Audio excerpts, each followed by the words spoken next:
সকাল ৯টা নিউজে সবাইকে আমন্ত্রণ। সাথে আছে আমি নাফিস আব্দুল্লাহ। ঢাকা বিশ্ববিদ্যালয়ের কেন্দ্রীয় ছাত্র সংসদ নির্বাচনে ভিপি পদে জয়ী হলেন ছাত্র শিবির সমর্থিত ঐক্যবদ্ধ শিক্ষার্থী জোট প্যানেলের প্রার্থী সাদিক কায়েম। বুধবার ঢাকা বিশ্ববিদ্যালয়ের সিনেট ভবন থেকে চূড়ান্ত ফলাফল ঘোষণা করছেন চিফ রিটার্নিং কর্মকর্তা অধ্যাপক মোহাম্মদ জসিম উদ্দিন।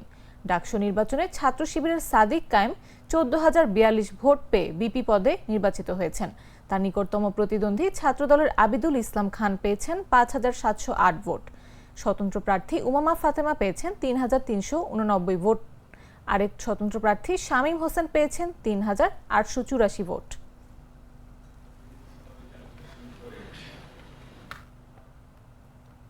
পরিকল্পিত কারচুপির অভিযোগ তুলে ঢাকা বিশ্ববিদ্যালয়ের কেন্দ্রীয় ছাত্র সংসদ নির্বাচনের ফলাফল প্রত্যাখ্যান করেছেন ছাত্রদল সমর্থিত প্যানেলের সহসভাপতি পদপ্রার্থী আবিদুল ইসলাম খান।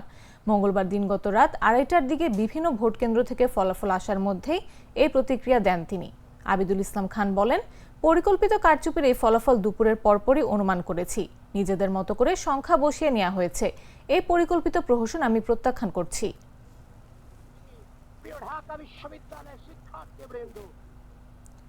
ঢাকা বিশ্ববিদ্যালয়ের কেন্দ্রীয় ছাত্র সংসদ বর্জনের ঘোষণা দিয়েছেন স্বতন্ত্র শিক্ষার্থী ঐক্য প্যানেলের ভিপি প্রার্থী উমামা ফাতেমা।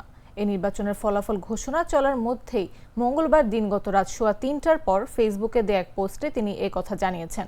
ফেসবুক পোস্টে উমামা ফাতেমা লিখেছেন, বয়কট বয়কট ডাকসু বর্জন করলাম। ডাকসু নির্বাচনকে সম্পূর্ণ নির্লজ্জ কারচুপির নির্বাচন আখ্যায়িত করে উমামা ফাতেমা লিখেছেন, ৫ আগস্টের পরে জাতিকে লজ্জা উপহার দিল ঢাবি প্রশাসন, শিবির পালিত প্রশাসন।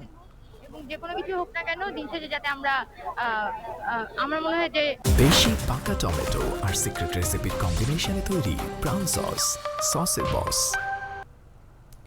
ঢাকা ও পার্শ্ববর্তী এলাকায় দিনের তাপমাত্রা অপরিবর্তিত থাকতে পারে বলে আভাস দিয়েছে আবহাওয়া অধিদপ্তর। বুধবার সকাল ৭টা থেকে পরবর্তী ৬ ঘন্টার জন্য দেয়া পূর্বাভাসে এই তথ্য জানানো হয়েছে। পূর্বাভাসে আরও বলা হয়েছে, আকাশ আংশিক মেঘলা থেকে অস্থায়ীভাবে মেঘলা থাকতে পারে। বাতাস দক্ষিণ পূর্ব দিক থেকে ঘন্টায় ১০ থেকে ১৫ কিলোমিটার বেগে প্রবাহিত হতে পারে। ঢাকায় আজ হালকা বৃষ্টি হতে পারে। সকাল ৬টায় তাপমাত্রা ২৮.৪ ডিগ্রি সেলসিয়াস এবং বাতাসে আর্দ্রতার পরিমাণ ৮৯% ছিল। গতকাল মঙ্গলবার সর্বোচ্চ তাপমাত্রা ছিল ৩৩.৫ ডিগ্রি সেলসিয়াস এবং আজ বুধবার সর্বনিম্ন তাপমাত্রা পাওয়া গেছে ২৮.২ ডিগ্রি সেলসিয়াস।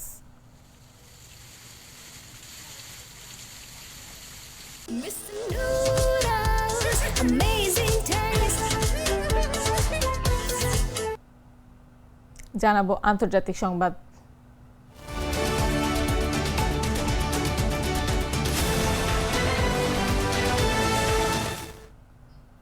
কাতারের রাজধানী দোহায় মঙ্গলবার বিকেলে একাধিক বিস্ফোরণের খবর পাওয়া গেছে।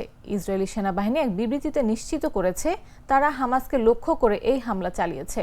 হামাসের একজন সূত্র আল জাজিরাকে জানিয়েছেন, হামাসের আলোচক দলকে নিশানা করে এই হামলা চালানো হয়েছে।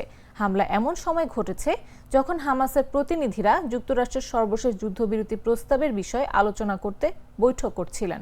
কাতারের পররাষ্ট্র মন্ত্রণালয়ের মুখপাত্র বলেন, এই অপরাধমূলক হামলা সব আন্তর্জাতিক আইন ও বিধিনিষেধের পরিপন্থী এবং কাতার ও সেখানে বসবাসরত জনগণের নিরাপত্তা ও সুরক্ষার জন্য গুরুতর হুমকি। মধ্যপ্রাচ্যে ইসরায়েলের সামরিক অভিযানের পরিধি ক্রমে বিস্তৃত হচ্ছে।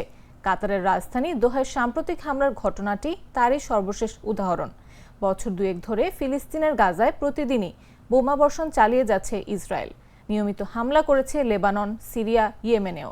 এদিকে কাতারের রাজধানী দোহায় ইসরায়েলি হামলার ঘটনায় তীব্র নিন্দা জানিয়েছে সৌদি আরব এবং সংযুক্ত আরব আমিরাত। সৌদি আরব একে নিষ্ঠুর ইসরায়েলি আগ্রাসন এবং ভ্রাতৃপ্রতিম কাতারের সার্বভৌমত্বের স্পষ্ট লঙ্ঘন বলে আখ্যা দিয়েছে।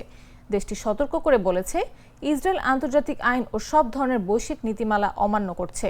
তারা যদি এমন অপরাধমূলক আগ্রাসন অব্যাহত রাখে তবে ভয়াবহ পরিণতি বয়ে আনবে।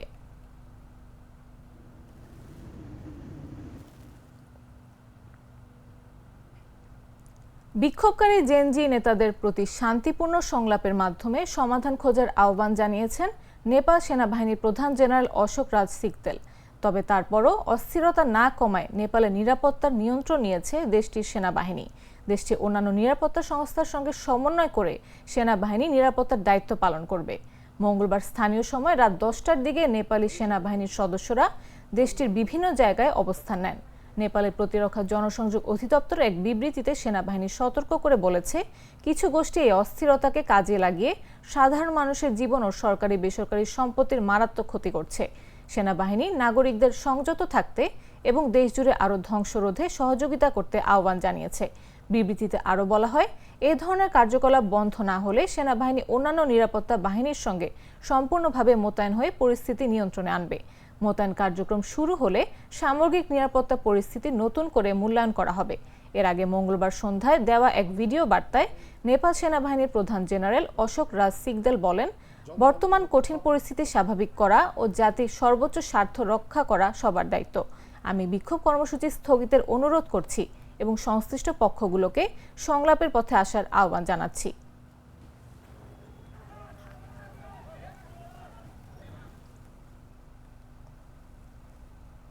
এবারে খেলার খবর।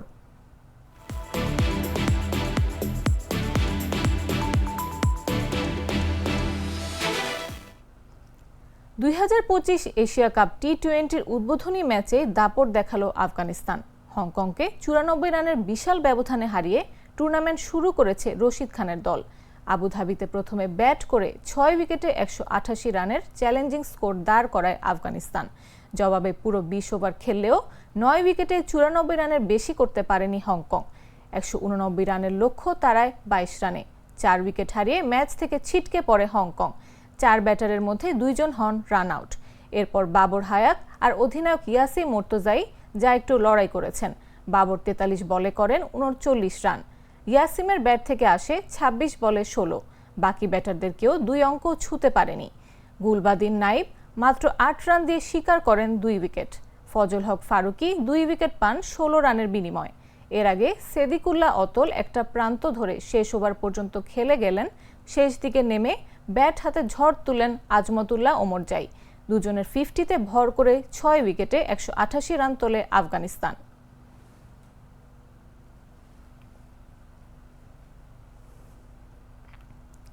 নেপালে আটকে পড়া বাংলাদেশ জাতীয় ফুটবল দলের খোঁজখবর নিয়েছেন যুব ও ক্রীড়া উপদেষ্টা আসিফ মাহমুদ সজীব ভুঁইয়া। মন্ত্রণালয়ের জনসংযোগ কর্মকর্তা মোহাম্মদ নূর আলম জানিয়েছেন, ফুটবল দলের নিরাপত্তা ও নির্বিঘ্নে প্রত্যাবর্তন নিশ্চিত করতে ক্রীড়া উপদেষ্টা সার্বক্ষণিক পরিস্থিতি পর্যবেক্ষণ করছেন। বর্তমানে প্রধান উপদেষ্টার দপ্তর এবং যুব ও ক্রীড়া মন্ত্রণালয়ের ঊর্ধ্বতন কর্মকর্তারা দলের দ্রুত নিরাপদ প্রত্যাবর্তনের লক্ষ্যে প্রয়োজনীয় পদক্ষেপ গ্রহণে সক্রিয়ভাবে কাজ করছেন। এ বিষয়ে নেপালের বাংলাদেশ দূতাবাসের সঙ্গে যোগাযোগ রাখা হচ্ছে। নেপালে চলমান বিক্ষোভ পরিস্থিতির কারণে বাংলাদেশ জাতীয় ফুটবল দলের দেশে প্রত্যাবর্তন সাময়িক বিলম্বিত হয়েছে। মঙ্গলবার স্থানীয় সময় দুপুর 3টায় ত্রিভুবন আন্তর্জাতিক বিমানবন্দর থেকে ফুটবল দলের দেশে ফেরার কথা থাকলেও পরিস্থিতির অবনতির কারণে বিমানবন্দর কর্তৃপক্ষ সব ফ্লাইট বাতিল করে। ফলে দলের খেলোয়াড় ও কর্মকর্তারা বর্তমানে টিম হোটেলে অবস্থান করছেন।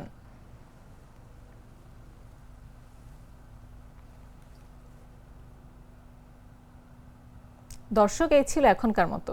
প্রতি মুহূর্তের সর্বশেষ খবর পেতে ভিজিট করুন jagonews24.com, ফলো করুন আমাদের ভেরিফাইড ফেসবুক পেজ এবং সাবস্ক্রাইব করুন জাগো নিউজের ইউটিউব চ্যানেল। এতক্ষণ সাথে থাকার জন্য ধন্যবাদ সবাইকে।